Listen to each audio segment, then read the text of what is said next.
Lexical কোহেশনটা কি জিনিস? What is lexical cohesion? Yes, তোমরা যারা বিএ অনার্স ইংলিশ ডিপার্টমেন্ট থেকে পড়াশোনা করতেছো, ইংলিশ ডিপার্টমেন্টে ফার্স্ট ইয়ারে পড়তেছো, তাদের মাঝে একটা কমন একটা question, what is lexical cohesion. এর আগে তোমরা এগুলো সম্পর্কে কিন্তু জানতা না, জানতা কি না? অবশ্যই জানতা না। তো লেক্সিক্যাল কোহেশনটা কি, কাকে বলে, এটা কিভাবে কাজ করে, কত প্রকার এবং কি কি, সেই বিষয় নিয়ে আজকের আলোচনা। তো চলো আমরা ডিরেক্টলি চলে যাই কম্পিউটার স্ক্রিনে, আমরা দেখি লেক্সিক্যাল কোহেশনটা কি জিনিস। ডিরেক্টলি কম্পিউটার স্ক্রিনে চলো আমি মাইক্রোসফট ওয়ার্ড ফাইলটা ওপেন করে তোমাদেরকে ভালো করে বোঝানোর চেষ্টা করি। তো যাই হোক, এখানে তোমরা দেখতে পাচ্ছ আমি ইতিমধ্যে ক্লাসটি রেডি করে রেখেছি। তো এর আগে আমি ইংলিশ রিডিং স্কিল নিয়ে বেশ কয়েকটি ভিডিও আপলোড দিয়েছি এবং সেই ভিডিওগুলো খুবই ইম্পর্টেন্ট এবং ভ্যালুয়েবল কিছু ইনফরমেশন আমি ডেলিভার করার চেষ্টা করেছিলাম ওই ভিডিওগুলোতে। আর যদি তোমরা আগের ভিডিওগুলো মিস করে থাকো, অবশ্যই সেই ভিডিওগুলো দেখার পর এখানে আসবা, তা না হলে তোমরা অনেক কিছু মিস করবে। তো আমি চাই না যে তোমরা কোনো কিছু মিস করো। তো যাই হোক, আমাদের আজকের ভিডিও টপিক হচ্ছে lexical cohesion. Yes, lexical cohesion কথাটা তোমাদের কাছে একদম নতুন একটা টপিক। তোমরা আগে ইন্টারমিডিয়েটে বা এসএসসি লেভেলে কিন্তু এই ধরনের কথাটা কিন্তু একদমই শুনো নাই। তো আজকে লেক্সিক্যাল কোহেশন সম্পর্কে তোমাদের যদি কোনো ছোটখাটো প্রশ্ন থাকে, আশা করি আজকের ভিডিও দেখার পর সব সলভ হয়ে যাবে। যাই হোক, লেক্সিক্যাল কোহেশন কি জিনিস তোমরা একটু দেখো।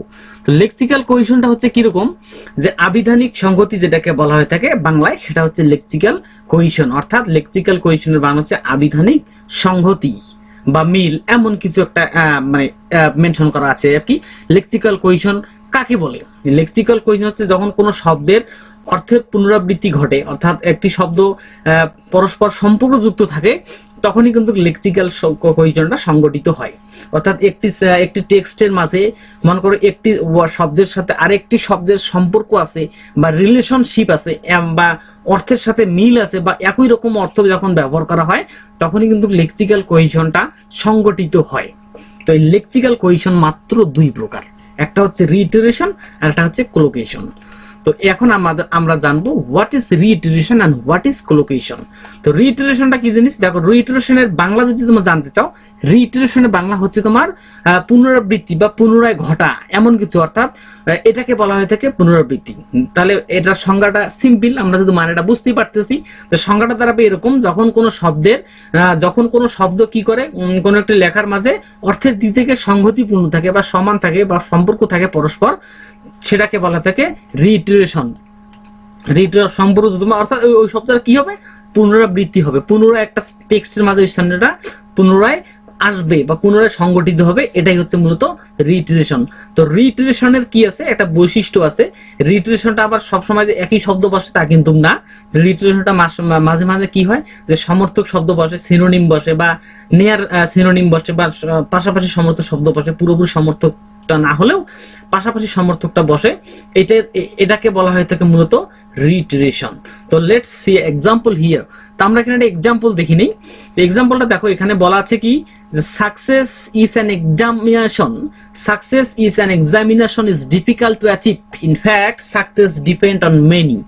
এই যে একটা টেক্সট এখানে তোমরা দেখতেই পারতো, এই টেক্সটের মাঝে সাকসেস কথাটা যে আছে, এই কথাটা কিন্তু দেখো এখানে একবার মেনশন হয়ে উল্লেখ হয়েছে, আবার এখানে একবার উল্লেখ হয়েছে। তো এটাই হচ্ছে মূলত রিইটারেশন। এটা মূলত কি হচ্ছে, একটি সেন্টেন্স এর সাথে এই সেন্টেন্সটার এই ওয়ার্ডটার সাথে এই ওয়ার্ডটার একটা সম্পর্ক আছে পুরোটাই। অর্থের দিক থেকে দেখো যে বলা আছে success is an examination is difficult to achieve, in fact success depend on many. এই যে কথাটা আছে, অর্থাৎ সাকসেস মানে বুঝোই তো তোমরা, মানে সফলতা হচ্ছে একটি পরীক্ষা, কঠিন পরীক্ষা। কোনো এটাকে অর্জন করার জন্য আমাদের কঠিন পরীক্ষা দিতে হয়। সুতরাং অতএব কি হয়, success depends on many, success অনেক কিছুর উপর ডিপেন্ড করে বা নির্ভর করে। তো দেখো এখানে কিন্তু একটা জিনিস লক্ষ্য করো, অর্থের দিক থেকে কিন্তু দুইটা সেন্টেন্সেরই কিন্তু মিল রয়েছে, সেক্ষেত্রে কিন্তু এখানে রিইটারেশনটা ঘটেছে। এখানে সাকসেস এর অর্থ যা, এখানে সাকসেস অর্থ স্থায়ী। সুতরাং এটাই হচ্ছে এখানে রিইটারেশন। তো এখন আমরা নিচে আর একটা এক্সাম্পল দেখবো, এটা একটু ডিফারেন্ট। এটা মূলত এখানে রিইটারেশনটা ঘটেছে কি এর মধ্যে, এখানে রিইটারেশনটা ঘটেছে নিয়ার, অর্থাৎ যেটাকে বলা হয়ে থাকে তোমার নিয়ার সিনোনিম, অর্থাৎ সমর্থক শব্দ দ্বারা যেটা ঘটেছে সেটা এখানে দেখো, you could try reversing the car up the slope, the incline is not all that steep. Okay, এখন দেখো আমি এখন আন্ডারলাইন করে রেখেছি, স্টেপ কথাটা আন্ডারলাইন, ইনক্লিন এবং স্টেপ কথাটা আন্ডারলাইন করেছি। তো এই দুইটা যদি অর্থ আমরা অনুমান করি, অর্থ যদি আমরা জানতে চাই, তো অর্থটা কিরকম এখানে দাঁড়াচ্ছে, ইনক্লিন কথাটার অর্থ কি এবং স্টেপ কথাটার অর্থ কি। তো দেখো তোমরা খাড়া তো চিনো নাকি, যেটা সোজাসুজি উপরে উঠেছে সেটাকে মূলত বলা হয় খাড়া। স্টেপ কথাটার অর্থ কিন্তু খাড়া, এবং ইনক্লিন যেটা আছে সেটা কিন্তু বলা হয় থাকে ঢাল বা ঢালু।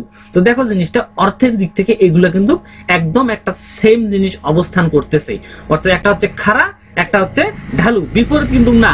এই দুটো ওয়ার্ডই কিন্তু পরস্পর সম্পর্কযুক্ত। মূলত এটা কি বলা হয় থেকে রিটারেশন। Is that clear? তো যাই হোক, আমি যদি এটা অর্থটা করতে চাই, এমনটা দাঁড়ায় যে you could try reversing the car up to the slope. এখানে স্লপ বলতে কি বোঝানো হয়েছে, অর্থাৎ slope, what is slope, first of all you have to know that what is slope. স্লপের অর্থ কিন্তু ঢালু। ওকে, যাই হোক, আমি এইদিকে ব্যাখ্যা করে না বলি, তোমাদেরকে জাস্ট এটা বোঝানোর জন্য বললাম। তো এই যে তোমরা যখন একটা টেক্সট রিডিং পড়বা, একটা টেক্সটের অর্থ অনুমান করতে যাবা, এই ধরনের রিটারেশনটা কিন্তু হিউজ পরিমাণ তোমরা দেখতে পারবা, যে হিউজ পরিমাণে এটা অ্যাপ্লাই করা হয়েছে, রিটারেশনটা অ্যাপ্লাই করা হয়েছে, এবং তারপরে যেটা থাকছে কোলোকেশন, এটাও অ্যাপ্লাই করা হয়েছে বহুতবার। সো বুঝতেই পারতেছো জিনিসটা কতটা ইম্পর্টেন্ট। যাই হোক, এখন আমি চলে আসলাম ডিরেক্টলি কোলোকেশন সম্পর্কে আলোচনা করবো। সরি, এখানে একটা ভুল করেছি, এখানে হবে ডোন্ট, এনটি ডোন্ট। ওকে, যাই হোক, এখানে দেখো, এখন দেখো এখানে একটা জিনিস লক্ষ্য করো তোমরা, কোলোকেশনটা কি আমাদের। First of all we have to know that what is collocation. Collocation কাকে বলে আমাদের প্রথমত এই জিনিসটাই কিন্তু জানা দরকার। তো কোলোকেশনটা কি, যখন অর্থের দিক থেকে দুটি, অর্থাৎ দুটি অর্থের দিক থেকে কি আছে, একটা মিল আছে, সম্পর্ক আছে, কিন্তু অর্থ দুটো কিন্তু সেম হবে না কখনো, সেটাই কিন্তু অর্থ মিনিংটা কিন্তু একই হবে না। এটাই মূলত হচ্ছে কোলোকেশন। আমি কিন্তু নিজের মতো করে তোমাদেরকে বোঝানোর চেষ্টা করতেছি, আমি যেভাবে পড়েছিলাম সেভাবেই তোমাদের বোঝানোর চেষ্টা করতেছি।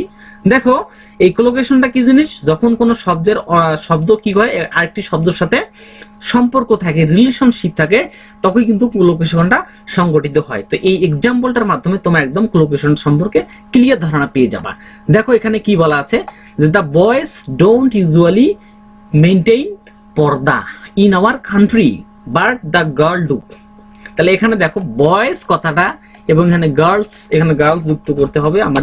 ওকে, এই যে কথাটা আছে গার্লস এবং এখানে যে বয়েজ, তাহলে এটা বুঝতেই পারতেছো যে এটা হচ্ছে মূলত কোলোকেশন। আমাদের দেশে মূলত কি করে, নরমালি হচ্ছে বয়েজরা পর্দা করে না, পর্দা মেনটেন করে না, পর্দা পরে না, কিন্তু গার্লসরা কিন্তু পর্দা করে। তো এই যে দুটো সেন্টেন্স, আমরা একটা সেন্টেন্স এখানে আমরা দেখতে পাচ্ছি, এই সেন্টেন্সের মাঝে কিন্তু একটা সিম্পল একটা জিনিস আমরা দেখতে পাচ্ছি, কোলোকেশনটা ফলো করতে পারতেছি, যে বয়েজ গার্লস। তাহলে কি দাঁড়াচ্ছে, এখানে আমি এটাও ব্যবহার করতে পারতাম, যে মনে করো ডে নাইট, ঠিক আছে। তারপর হচ্ছে তোমার এমন কিছু বোঝায় যে অনেস্ট ডিসঅনেস্ট, এমন কিছু, এটা নেগেটিভ অর্থ বুঝাবে এমন কিছুটা আর কি হচ্ছে, অর্থাৎ বিপরীতটা যে বোঝায় এটাই মূলত বলা হয়ে থাকে কোলোকেশন। Is that clear? যাই হোক, কোলোকেশনটা নিয়ে বিস্তারিত বলার তেমন কিছুই নেই, কোলোকেশনটা একটা সিম্পল একটা টপিক। তো আমি এখন যেটা একটু বলবো সেটা যে কোহিরেন্স সম্পর্কে একটু বলবো। তো কোহিরেন্সটা কি জিনিস, দেখো কোহিরেন্সটা তোমাদের কাছে নতুন একটি টপিক, নতুন একটি সেন্টেন্স। আমি কোহিরেন্স সম্পর্কে দুটি কথা বলে আজকে ভিডিও শেষ করে দেব। যাই হোক, কোহিরেন্সটা এমন একটা জিনিস যেটা অর্থ হচ্ছে সংহিতবদ্ধ, সংঘবদ্ধতা বোঝায়, একত্রে থাকা বোঝায়, ঐক্যকে বোঝায়। এটা হচ্ছে মূলত কোহিরেন্স। আমরা কোহিরেন্সটা কিন্তু একটা কোহিরেন্স অর্থাৎ একটা কোহিরেন্স কখন গঠিত হয়, অর্থাৎ একটা টেক্সটের মাঝে যখন একটি সেন্টেন্সের সাথে আরেকটি সেন্টেন্সের সম্পর্ক থাকবে, মিল থাকবে, বা একটি কোলোকেশন থাকবে, এমন কিছুই তো মূলত হচ্ছে, বা রিটারেশন থাকবে, এই সমস্ত কিছু কিন্তু যখন নিয়ে কিন্তু গঠিত হয় মূলত কোহিরেন্সটা।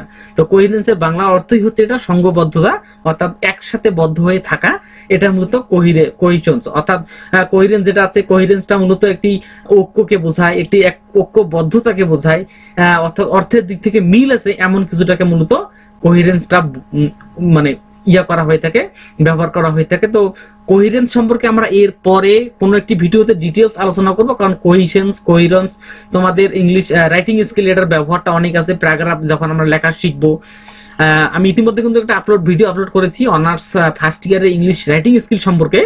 তো এখানে আমি জাস্ট একটু দিয়েছিলাম তোমাদেরকে, হচ্ছে তোমাদের সিলেবাসটা ডিটেল আলোচনা করেছিলাম, সেটাতে কি কি আলোচনা করবে সেটা সম্পর্কে একটা ভিডিও দিয়েছিলাম। তো ওটা তো আমি সিরিয়ালি মেনটেন করে আমি কিন্তু তোমাদের সামনে ভিডিও উপস্থাপন করার চেষ্টা করবো ইনশাল্লাহ। যাই হোক, এখানে কোহিরেন্স সম্পর্কে আমি এখানে তেমন কিছু একটা বললাম না। আমি ইংলিশ রাইটিং স্কিলে অবশ্যই কোহিরেন্স সম্পর্কে তোমাদের ডিটেল ধারণা দেওয়ার চেষ্টা করব। তো যাই হোক, আমি মনে করতেছি তোমাদের আজকের ভিডিও থেকে কিছুটা হলে উপকৃত হয়েছো। তো যাই হোক, তোমার বাড়িতে অবশ্যই প্র্যাকটিস করবে লেক্সিক্যাল কোহেশন সম্পর্কে, আর আরো মোর জানার, অনেক জানার চেষ্টা করবে। আমি জাস্ট তোমাদেরকে শর্টকাট একটু ধারণা দেওয়ার চেষ্টা করলাম মাত্র।